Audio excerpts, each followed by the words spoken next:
그때에 세례 요한이 이르러 유대 광야에서 전파하여 말하되 회개하라 천국이 가까웠느니라 하였느니라. 그는 선지자 이사야를 통하여 말씀하신 자라 이르시되 광야에 외치는 자의 소리가 있어 이르되 너희는 주의 길을 준비하라 그가 오신 길을 곧게 하라 하였느니라. 이 요한은 낫තර옷을 입고 허리에 가죽띠를 띠고 음식은 메뚜기와 석청이었더라. 이때에 예루살렘과 온 유다와 요단강 사방에서 다 그에게로 나아와 자기들의 죄를 자복하고 요단강에서 그의 세례를 받더니 요한이 많은 바리새인들과 사두개인들이 세례 베푸는 데로 오는 것을 보고 이르되 독사의 자식들아 누가 너희를 가르쳐 임박한 진노를 피하라 하더냐. 그러므로 회개에 합당한 열매를 맺고 속으로 아브라함의 우리 조상이라고 생각하지 말라. 내가 너희에게 이르노니 하나님이 능히 이 돌들로도 아브라함의 자손들이 되게 하시리라. 이미 도끼가 나무 뿌리에 놓여 있으니 저 열매를 맺지 않는 나무마다 찍혀 불에 던지리라. 나는 너희로 회개하게 하기 위하여 물로 세례를 베풀거니와 내 뒤에 오시는 이는 나보다 능력이 많으시니 나는 그의 신을 들기도 감당하지 못하노라. 그는 성령과 불로 너희에게 세례를 베푸실 것이요 손에 키를 들고 자기의 타작 마당을 정하게 하사 알곡은 모두 목간에 들이고 쭉정이는 꺼지지 않는 불에 태우시리라. 아멘. 아멘. 제자리에 앉아주시기 바랍니다.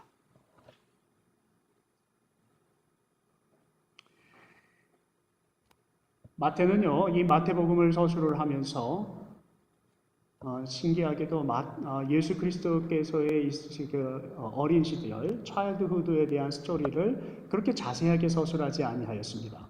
그럼에도 불구하고 마태가 세례 요한의 이야기를 4장 예수 그리스도께서 그 공생애를 시작하시는, 다시 말씀드리면 현대 용어를 좀 바꾸면 지난번에도 한번 말씀을 올렸는데 예수 그리스도께서 개척교회를 시작하시기 전에 예수님을 세례를 드리기 위해서 있었던 그 부분, 세례 요한의 이야기를 넣었다는 것입니다.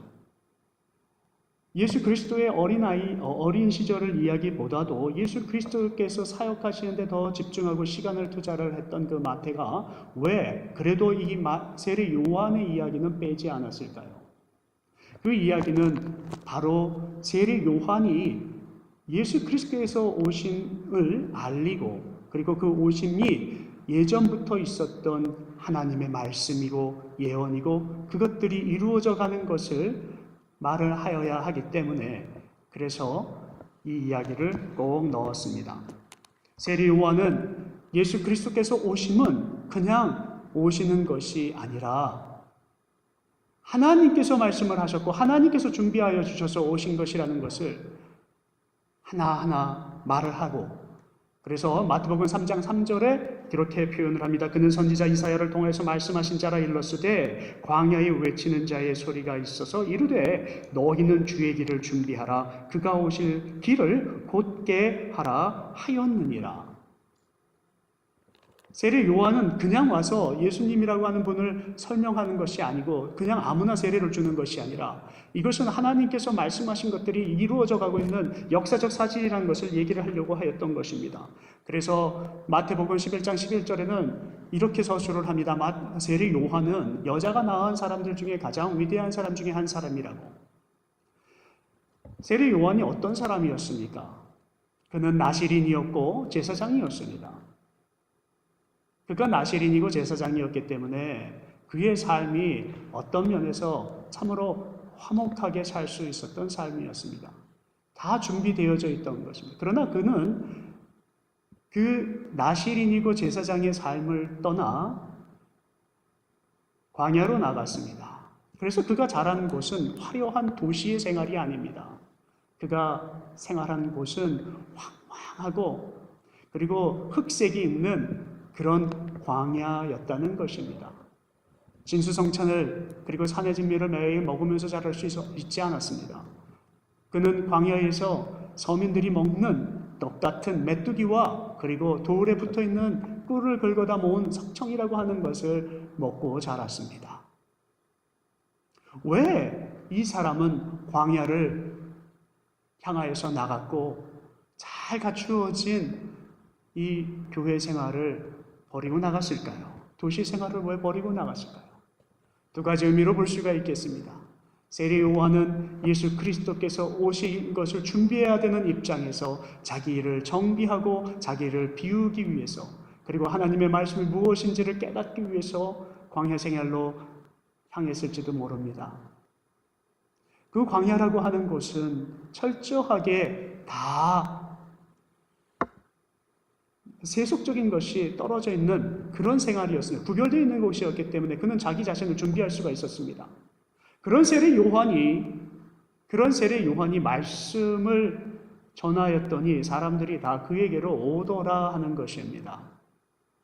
어떤 말씀을 전합니까? 그 세례 요한은 세례를 베풀기 위해서도 왔지만 또한 말씀 사역을 하기 위해서 온 사람이거든요. 근데 그의 말씀이 어떤 것이 선포되어졌길래 사람들이 왔냐는 것입니다. 그래서 오늘 우리는 이 세례 요한의 말씀에 얽혀있는 이야기와 그리고 세례 요한이 전하고자 하는 그 사람들, 청중에 관한 이야기로 오늘 우리가 한번 살펴보기를 원하는 것입니다. 그들이 어떤 청중이었습니까? 세례 요한이 어떤 사람들에게 말씀을 전하였더니 사람들이 모여들었습니까?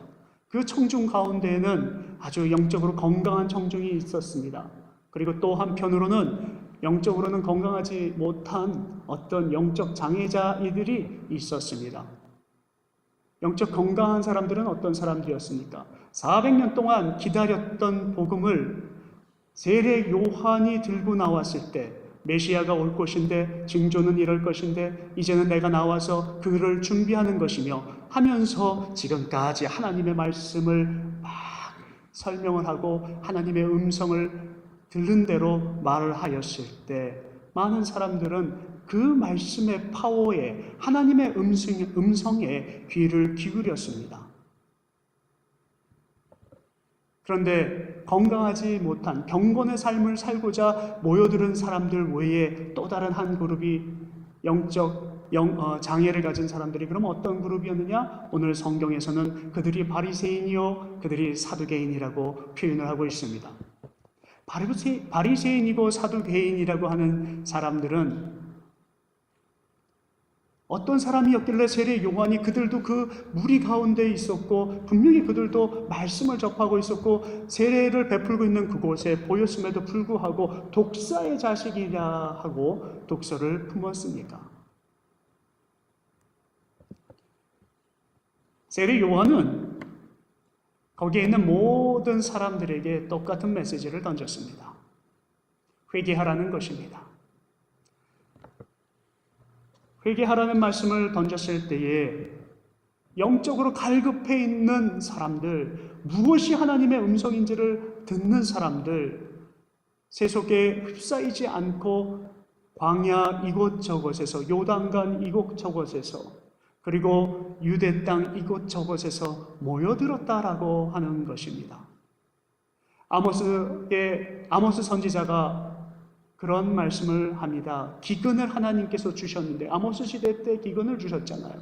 근데 그 기근을 주셨는데 그 기근이라고 하는 것은 먹을 것이 없어서 있는 기근도 아니요, 그리고 기후나 그런 날씨 변화로 인하여서 오는 기근이 아니고, 물이 말라서 오는 기근이 아니라, 이것은 여호와 하나님의 말씀을 듣는데 갈급한, 목말라 있는 너희들에게 오는 기근이라는 경고의 메시지를 아모스 8장에서 주셨습니다. 그런데 사랑하는 성도 여러분, 세례 요한이 회개하라 하는 말씀을 선포하였을 때, 하나님께서 말씀하신 것이 성취되어지고 메시아가 오실 것인데 회개하라, 천국이 가까워 왔느니라 하는 말씀을 선포하였을 때 사람들은 드디어 오셨구나 라는 것을 알았습니다.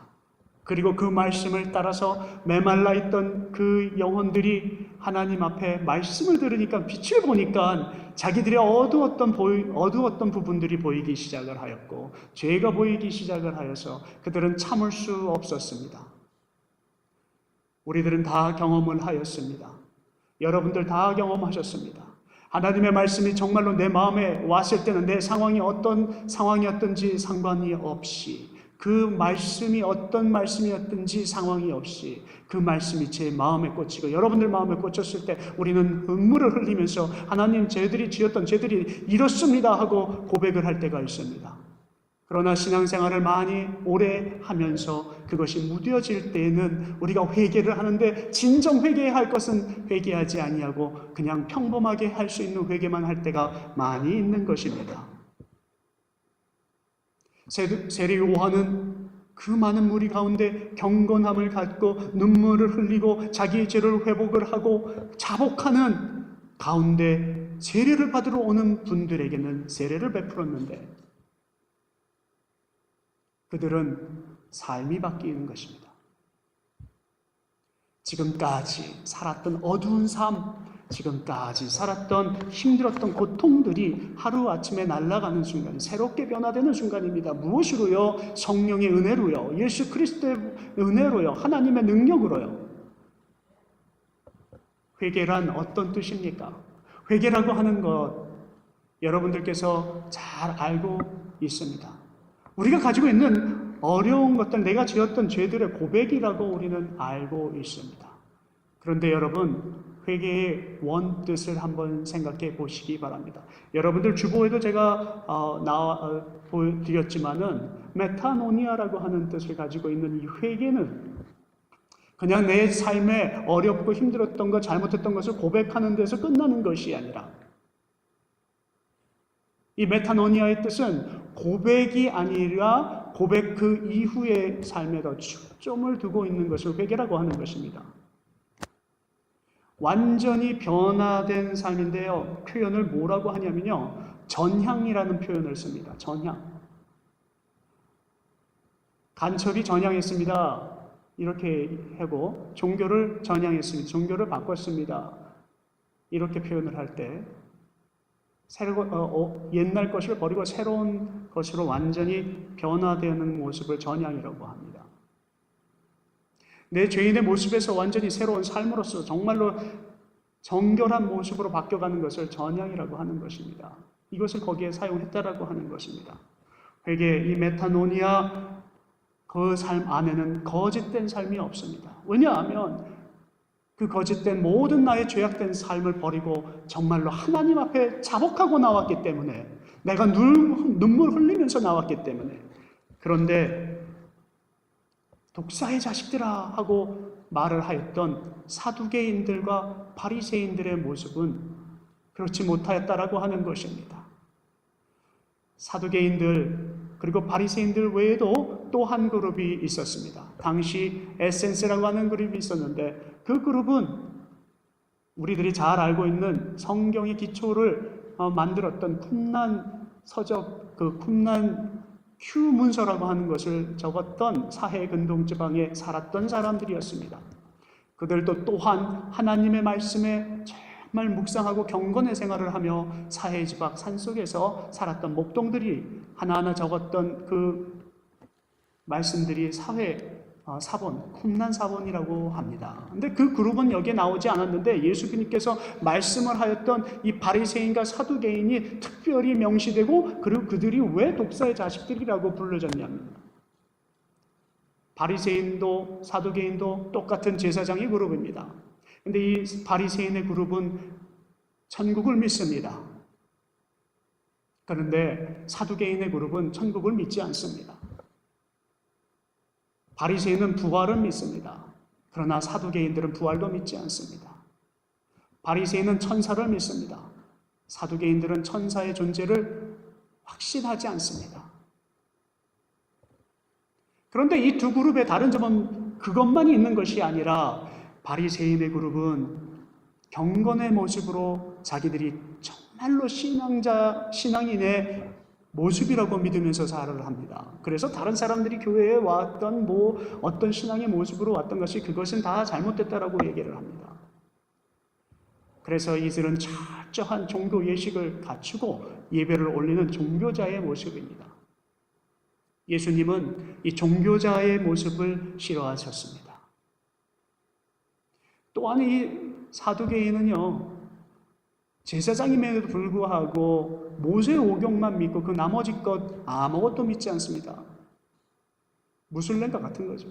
근데 그 사이에 끼어 있는 그들의 모습은, 종교인의 모습은 찾아보지 못하겠고, 이 제사장의 그룹은 또한 공회에 들어가서 사역을 하는 것을 더 초점을 해야 돼요. 공회라고 하는 것은 국회의사당 같은 정치를 더 중요시하는 사람들. 그래서 이들은 정치인의 그룹이었습니다. 그래서 예수님은 이 그룹도 좋아하지 아니하였습니다. 근데 이들이 여기에 나타났습니다. 이들이 전향할 것인지 안 할 것인지는 그들의 모습을 보면 알 수가 있습니다. 와서 예배드리는 모습을 보면 알 수가 있습니다. 그들이 지금 오늘 여기 회개하라 하는 그 말씀을 듣고 자복하는지 안 자복하는지를 보면 알 수가 있습니다. 그들이 세례를 받으러 와도 이것이 진정 하나님의 말씀을 위해서 정말 자기가 새롭게 전향되고자 왔는지 안 왔는지를 보면 알 수 있습니다. 그들을 향하여서, 영적 장애자로 있는 그들을 향하여서 하나님은, 세례 요한은 말씀하신 것입니다. 독사의 자식들아, 말씀이 들어오면 진짜 우리의 죄를 회복하게 되어 있고, 진정 하나님을 만나고 하나님의 음성이 들리는 자는 우리가 회복하게 되어 있지만, 회복하지 않는 자는 아직도 하나님을 만나지 않고 회개하지 않는 것은 하나님의 그 능력이 우리보다 귀하게 느껴지지 아니하기 때문입니다. 종교주의자와 정치자들, 이들은 분명 회당을 나가는 사람들입니다. 이것을 현대용어로 바꾸어서 얘기하면은 우리 이 많은 사람들 이 교회에 있지만, 정말 허다한 교인들이 있지만 그 안에 진짜 예수 그리스도 개척교회 때 주님을 따라가며 생명까지 바치는 그 때까지 따라가던 사람들은 몇 안 되는 사람들이었는데, 사두개인과 바리새인의 모습은 똑같은 종교인이었는데, 그것이 우리 교회에도 그냥 와주는 성도로 불려지는 것은 아닐까 하는 것입니다. 오늘 세례 요한은 그 청중들을 유난히 바라보고, 마태는 그 청중들의 모습을 보면서 그래서 묘사를 하였던 것입니다. 두 번째 우리가 보아야 할 것은 그 청중들을 향해서 무슨 메시지가 선포되어졌느냐 하는 것입니다. 그 선포되어졌던 메시지의 결론을 두 가지로 방향으로 나누어 보면, 하나는 예수 그리스도께서 약속하실 것을 말을 하고 있고, 오심을 약속하신 것을 다시 말을 해주고 있고, 또 하나는 그 예수 그리스도께서 오실 것을 예비함에 있어서 그들의 삶을 책망하는 것에 초점을 두고 있습니다. 8절을 보면 회개에 적당한 열매를 맺으라라고 세례 요한이 얘기를 합니다. 회개한 사람들이 그에 합당한 열매를 맺으며 살라는 것입니다.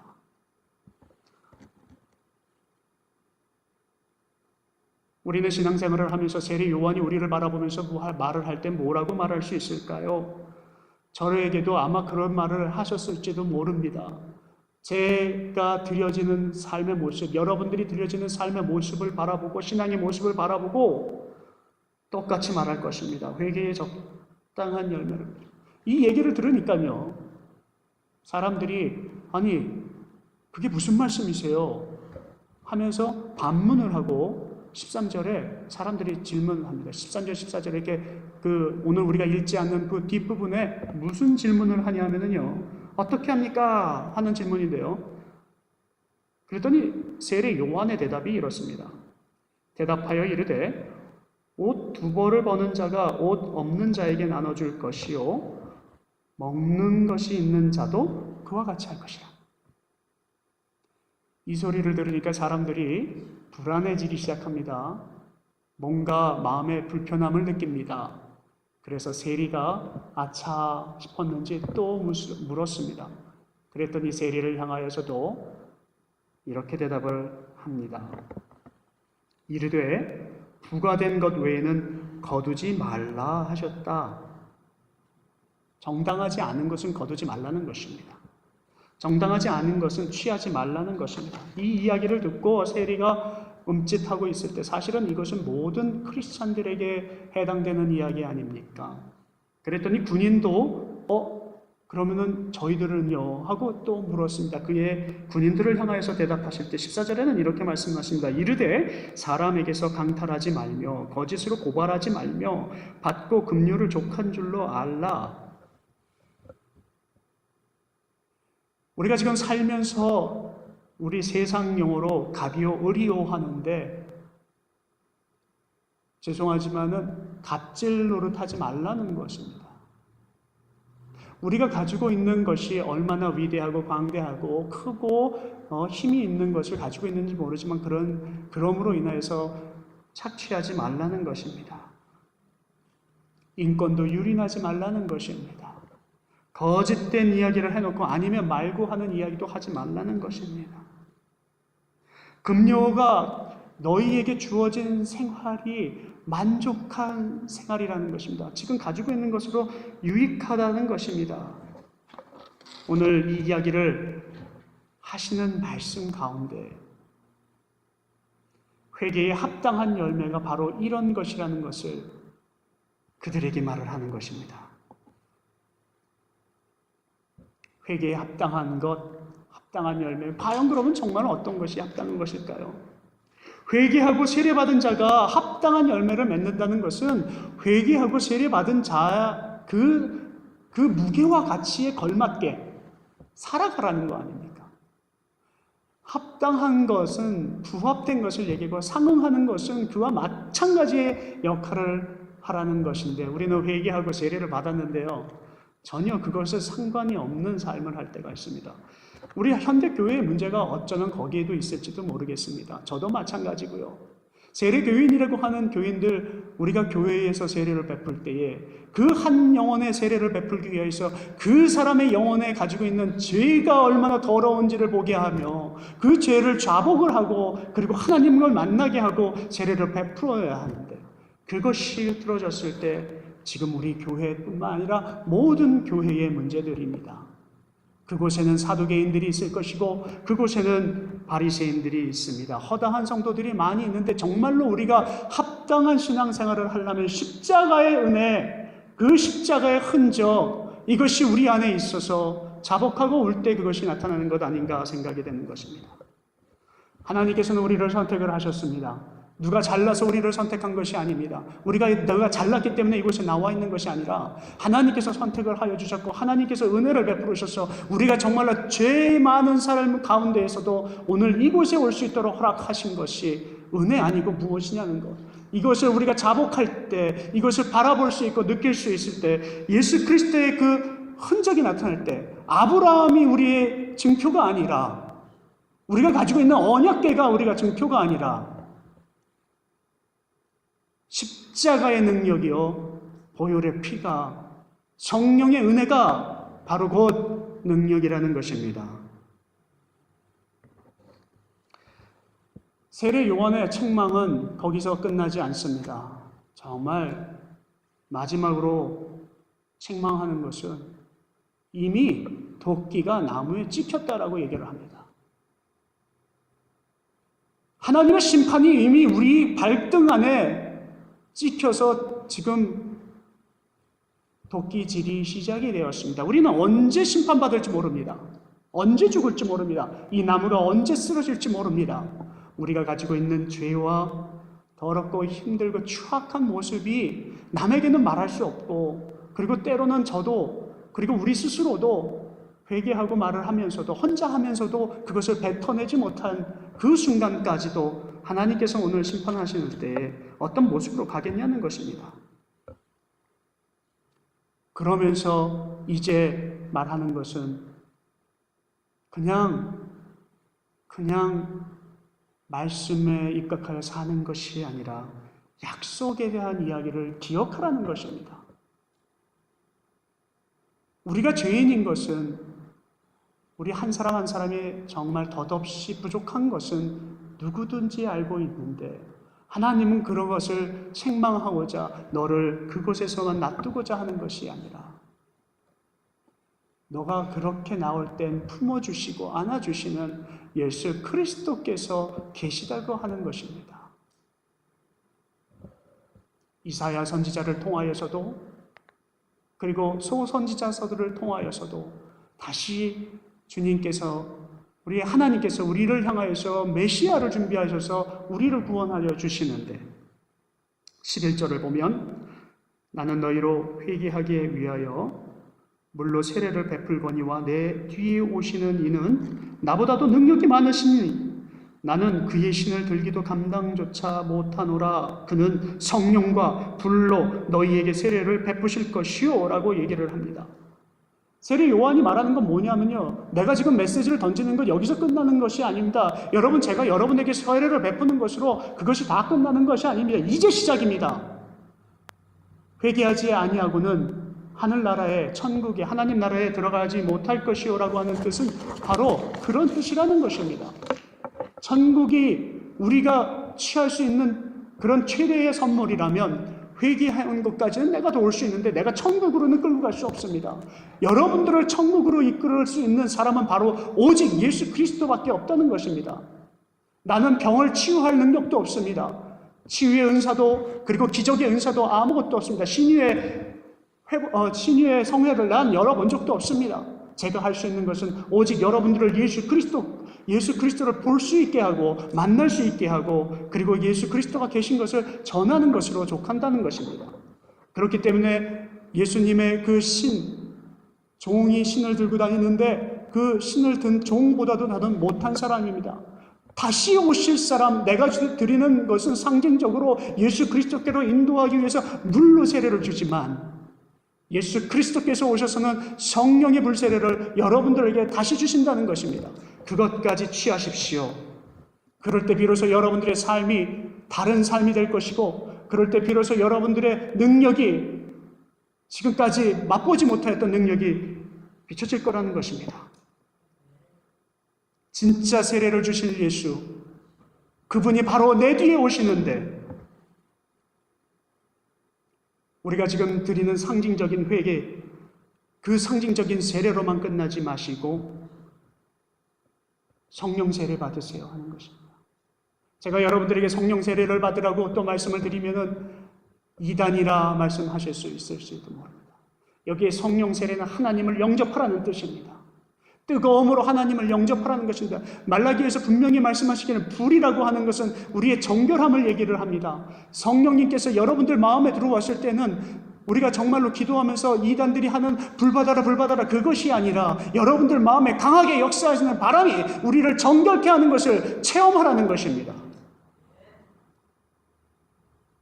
요한복음 3장 5절에도 그렇게 말씀을 하십니다. 사람이 물과 성령으로 나지 아니하면 하나님 나라에 들어가지 못할 것이라. 우리는 물로도 나야 합니다.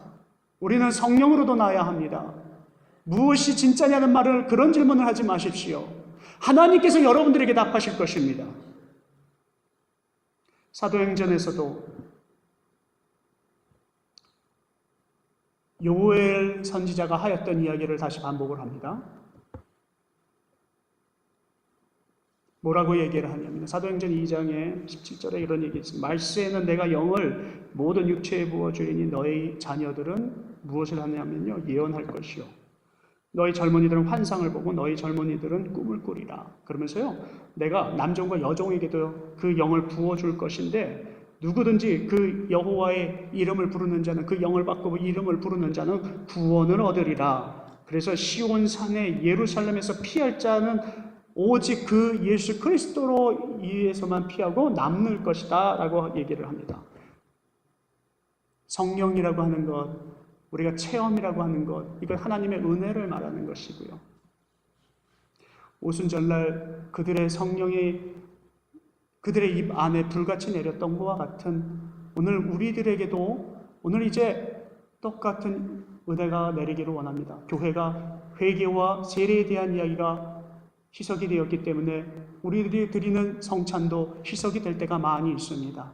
그러나 오늘 우리는 다시 그 성찬의 의미도 희석할 수 있기를 바랍니다. 우리의 모습으로는 만날 수 없어서 세례 요한이 왔을 것입니다. 우리의 장애와 어두운 것들 다 다시 내려놓고 깨끗한 정결한 모습으로 이 복음에 대한 본질을 깨달아 오늘 우리가 드려지는 성찬도와 또한 주님 앞에 성심껏 그리고 진정으로 그리고 나의 죄를 회복하는 마음으로 드려질 수 있기를 주님의 이름으로 축원합니다.